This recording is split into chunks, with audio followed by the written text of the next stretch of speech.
Enquanto eu estava navegando no meu queridíssimo YouTube, é recomendado para mim um vídeo de 12 anos atrás, um episódio piloto de uma animação cancelada pela Nickelodeon. E isso me desbloqueou uma memória meio antiga, de que eu já tinha visto isso antes ao longo dos anos, e de que eu fiquei assistindo esse piloto por um bom tempo, e desde então ele foi só apenas virando uma memória no fundo da minha mente, até ele reaparecer pra mim de novo algumas semanas. Pra mim esse é o tipo de coisa que você assiste pelo menos uma vez todo ano.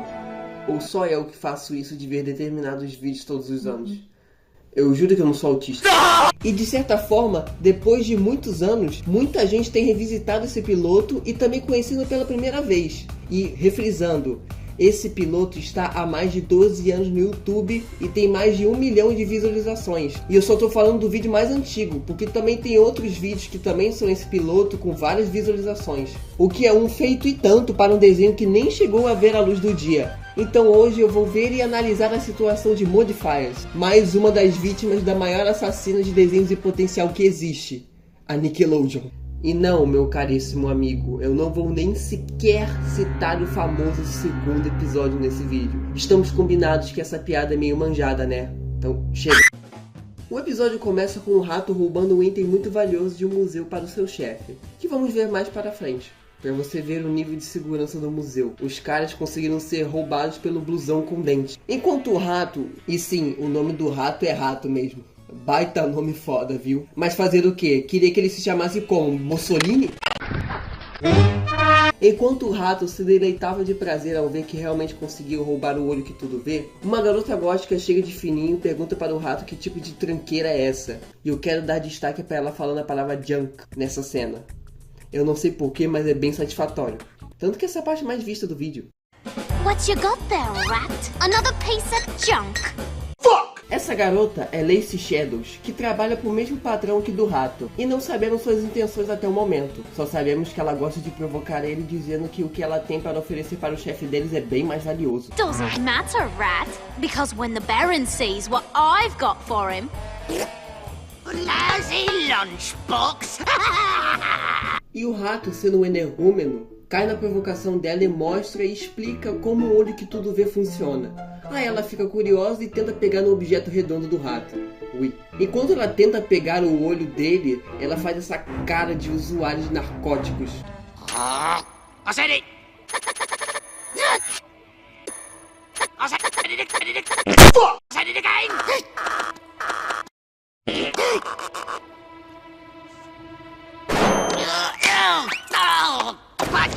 Enquanto ela foge com o olho saindo dos esgotos, logo em seguida ocorre uma cena de perseguição deles na superfície estilo Tom e Jerry.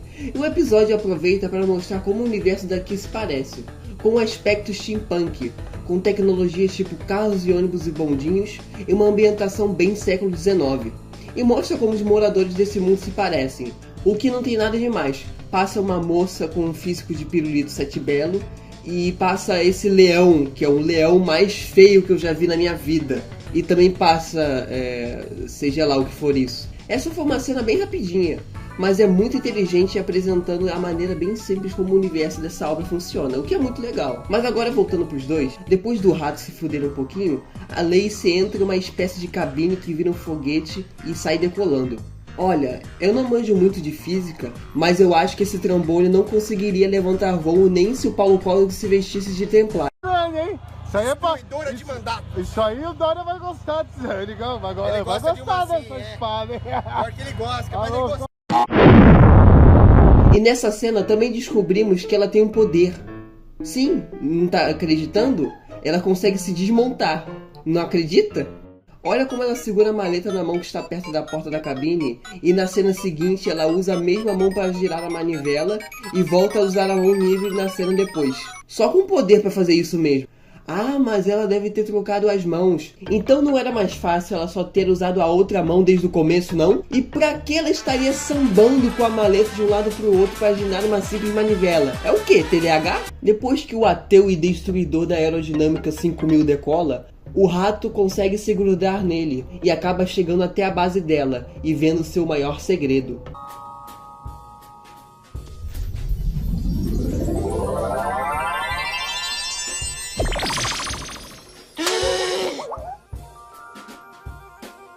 Lacey Shadows. Viado! Viado! Viado! Menino é viado! O menino é viado! Depois do maior top 10 maiores plot twists do mundo das animações, a Agente Zero, sim, eu vou falar o nome dela em português e da Lacey Shadows em inglês, até porque Sombra Rendada não é lá um nome muito legal. A Agente Zero faz um pequeno resumo de como a organização dos Modifiers funciona e explica seus objetivos de impedir os planos malignos do Barão Vai e vem. E como os seus disfarces, junto com essa pílula do dia seguinte gigante com menos de 2 dentes na boca, que pode virar qualquer objeto, impedem ele e seus capangas de fazerem maldades. Depois disso, o anel da Agente Zero acaba caindo do dedo dela, e o que parece ser o seu chefe, liga para averiguar se eles conseguiram recuperar o olho para devolvê-lo ao museu. Ah é, o olho pertencia ao museu, eu não sei se eu tinha mencionado isso antes. Eu não sei porquê, mas essa cena é muito coisa de desenho da Nickelodeon mesmo. Não sei porquê. E ó, guarde esse detalhe que o anel dela fica caindo toda hora desse dedinho magrinho dela, tá? Mas também, não adianta se seu número é 11 e você usar o anel que era pra estar no dedo do João Gordo. Enquanto Moe tenta enviar o olho de volta para o museu, a Agente Zero tenta convencer ele a deixar ela usar para fazer uma pergunta. Porque é essa a habilidade do olho, saber todas as respostas. Será que ele sabe quem mandou o pão puro pro blusão? Tomando o cu, mano.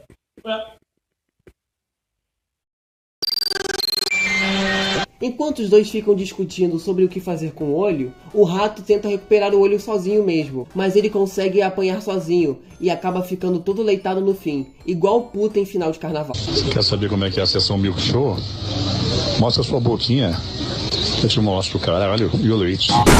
Mas inacreditavelmente, ele consegue pegar o olho de volta deles. Mas eu vou fazer uma pequena pausa e concordar com o comentário do camarada aqui embaixo.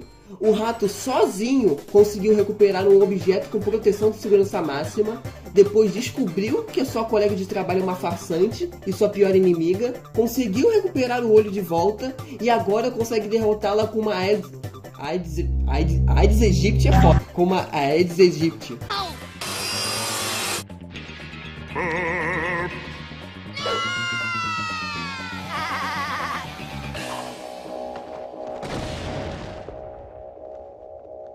Brinca não que essa coisa faz um estrago mesmo. Depois disso eles acabam pousando em um cemitério onde fica escondida a base do Barão. E agora, aproveitando que eu falei dele, vamos falar do Barão em si, o vilão principal desse desenho. Eu não sei explicar, mas eu gosto muito como ele é diferente aqui.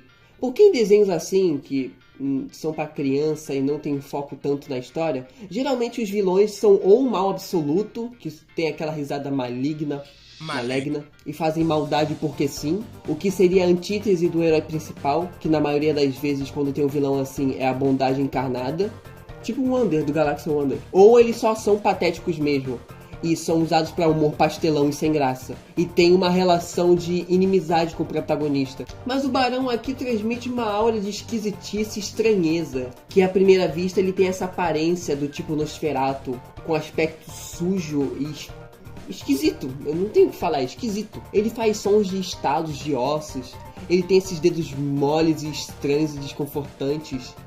Ele tem um pouco sim do que eu falei de servir como humor, mas é um humor que não tira sarro dele de ser patético. É do tipo que ele faz o próprio humor dele, isso é bem legal. E também é um desenho pra criança, é inevitável não ter humor. E ele também não é tipo o vilão, aquele periquito das Star versus Forças do Mal, que só servia pra ser miserável e fazer chilique, e que não tinha uma importância de verdade na história. E quando teve, foi por cima de outro vilão. Ou seja, no final ele é merda nenhuma. E também tem aquele rato com tártaro daquele desenho do criador dos Padrinhos Mágicos, que também era um desenho de espiões da Nickelodeon. Então a Nickelodeon prefere trocar diamante lapidado por raspa de parede de um sanatório? Enfim, eu não estou aqui para falar que ele é um vilão original ou criativo ou qualquer outra coisa. Não, ele só não é genérico. O que, surpreendentemente, não é difícil de fazer. É só você pegar o que todos os outros vilões fazem, jogar no lixo, esperar essa moto passar, fica na puta. E eu nem lembro o que eu tava falando. Mas para os padrões dos desenhos da Nickelodeon, um vilão genérico já é muita coisa. Até porque isso aqui é um piloto. não significa que nada que eu disse até agora se manteria na série final se fosse pro ar. Enfim, voltando pro episódio. Depois que o rato rola algumas escadarias abaixo, ele tenta mostrar pro Barão que ele conseguiu pegar o olho que tudo vê. Mas antes disso, o Barão fica 300% pistola, porque o rato estragou a musiquinha dele. Enquanto o Barão tenta matar mais um de seus ratos... É sério, olha essa alçada aqui, você acha que isso é o quê? Um cachorro? A Lacey Shadows acaba chegando do nada, mostrando que treinar panturrilha é bom pra aguentar uma queda de mais de 200 metros de altura. Mas sem mostrar que ela tem outro poder, de falar sem abrir a boca. Aí bota a cena do Barão falando Lacey Shadows, yay, my favorite. Eu não sei porquê, mas eu adoro a carinha que ela faz nessa cena. Carinha de... Enquanto o rato estava prestes a desmascarar a Lacey na frente do Barão, na confusão toda, eles acabam trocando as suas mochilas. E ele acabou mostrando um... piece of junk. Depois disso, o Barão estava pensando em qual receita chinesa ele iria fazer dessa vez. Nesse meio tempo, a Agente Zero acaba fugindo e dá uma lição de moral no Moe sobre confiar nela. Wow, you did it, Zero! Yep, and you didn't trust me. I know. But I trust you now. Minha filha, foi você que não deixou o cara fazer o trabalho dele. E você ficou atrapalhando ainda por cima. Do que você tá falando? Antes do episódio acabar, lembra que eu disse que o anel dela ficava caindo do dedo dela toda hora porque ela usava um bombolê entre os dedos? Então, ela acaba deixando cair o anel na toca do Barão. E acaba o episódio com cliffhanger sobre um possível futuro episódio da série.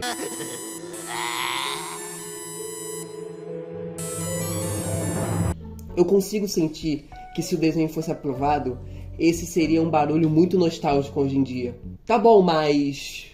quando que ela deixou o anel cair? Não sei. Mas isso tem a ver com seu terceiro e grande poder, que é simplesmente fazer o seu anel desaparecer e reaparecer entre as cenas. Com esse tanto de poder... Mas eu acho que ela ainda vai por Tier B na... no WhatsApp. Mas eu acho que ela ainda vai por Tier B na escala de poder dos desenhos da Nickelodeon. Não, o quê? E isso foi The Modifiers. Olha, eu vou dar minha opinião sincera, de verdade agora, sem zoeira. Pra mim, tudo aqui funciona muito bem. O desenho não quer ser uma obra escandalosa, incrível, de última geração, ou um desenho bobo genérico. Ele é só um bolo de chocolate. Você espera uma coisa e ele te entrega essa coisa. E é bom, isso é bom. E se em 2025, depois de 20 anos do lançamento do piloto, ainda tem pessoas que lembram dele assim como eu, já dá pra ver que o desenho tinha muito potencial nas mangas. Mas se ele era tão bom, por que ele foi cancelado? Simplesmente não temos uma resposta oficial. Simples assim, ninguém sabe. A Nickelodeon obviamente nunca disse nada, porque pra que ela vai falar de algum assunto que não é do interesse dela, né? E também das três principais, a Nickelodeon é a mais chata. Esse piloto originalmente passou no Nicktoons Shots in a Bunch, um programa que passava curtas e pilotos de desenhos, que não durou nem 2 temporadas. A Wiki dos Fandoms, sim, essa é a minha fonte para esse vídeo, para você ver que não tem muita informação para eu tirar. Diz que a Nickelodeon preferiu aprovar Mighty B, que é da mesma época, por questões desconhecidas. E como é só uma especulação, não dá pra confiar de jeito nenhum. É apenas porque sim. Ou o cara que escreveu esse artigo tem uma pirra muito forte com Mighty B. E eu tenho uma memória muito vaga na minha mente, que há muito tempo eu vi um vídeo no YouTube dizendo que esse desenho não foi aprovado porque a protagonista era uma mulher e ninguém iria assistir. Tipo, elas literalmente existiram na mesma época. What the fuck, que porra de argumento é esse? Eu acho engraçado que tem muita gente que só conheceu Modifiers por causa da bendita paródia mais 18. E tem pior. Tem gente que acha que realmente isso pode ter impactado de alguma forma as chances do desenho ser revivido um dia. Sendo bom, trazendo visibilidade para a obra, ou mal, pelos motivos óbvios. Mas toda essa questão só mostra como a Nick tem esse fetiche estranho de perder dezenas de milhares de oportunidades de não aprovar desenhos com potencial. E basicamente entrega de bandeja um desenho fresquinho para a concorrência. Enquanto eles ganham milhares e milhares de dólares e fazem um sucesso gigantesco, enquanto isso a reação da Nickelodeon é fazer mais um filme do Bob Esponja. Enfim, eu sei que eu só tava fazendo vídeo de jogo até agora, mas o intuito desse canal, pra quem não leu a descrição do canal, porra, quem que lê a descrição de canal também, né? O conteúdo do canal é simplesmente não ter conteúdo central, é simples assim. Se eu tiver vontade de fazer um vídeo sobre o Carlos... Então se um dia eu tiver vontade de fazer um vídeo do Carlinhos bebendo mijo e analisar isso, eu vou fazer. Bom, depois de tanto trabalho, eu acho que é legal você se inscrever. Meu amigo Papa Defunto, esporro-me todo ao vê-lo. Como vai essa figura? Satisfação pra caralho. Tem fudido muito? Só a paciência dos outros.